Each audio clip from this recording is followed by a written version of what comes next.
पैठण तालुक्यातील पाचोड येथील आठवडी बाजारामध्ये विक्रीसाठी आणलेल्या भाजीपाल्याला योग्य भाव मिळत नसल्याने संतप्त होत शेतकऱ्यांनी भाजीपाला रस्त्यावर फेकलाय।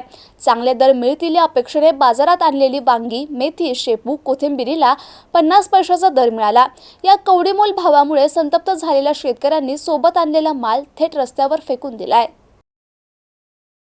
सोलापूर राष्ट्रीय महामार्गालगत रविवारी पाचोड येथे आठवडी बाजार भरतो। या बाजाराला पैठण तालुक्यासह गेवराई, अंबड, शेवगाव, छत्रपती संभाजीनगर आदी ठिकाणाहून शेतकरी आपला उत्पादित भाजीपाला आणि फळभाज्या विक्रीसाठी आणतात। हा भाजीपाला खरेदीसाठी विविध ठिकाणाहून व्यापारी मोठ्या प्रमाणात येतात।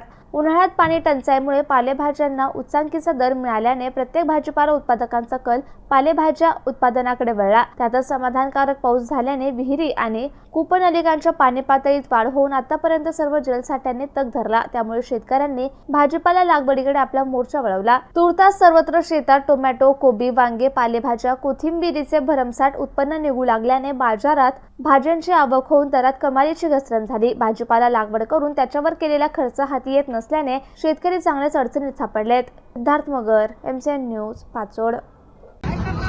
वांगे काऊन फेकून देते तुम्ही? त्याला भावच नाही तर त्याला काय करणार? त्यामध्ये 1 रुपयाला बी घ्यायला तयार नाही त्याला।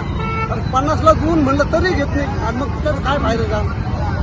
अरे 1 करोड त्याचं औषध घ्यायचं म्हणलं तर त्यात 300 रुपयाचा खर्च येतोय। त्याला 1700-1800 रुपयाला खताची गुणी झाली आणि आमची मेहनत, आमचं पाणी, लाईट बिल हे सगळं आमचं आणायचा खर्च सुद्धा नाही घाली ना। मग शेती करून काय फायदा आहे? तुमचं नाव काय? विठ्ठल बांध कुठले? वडजी।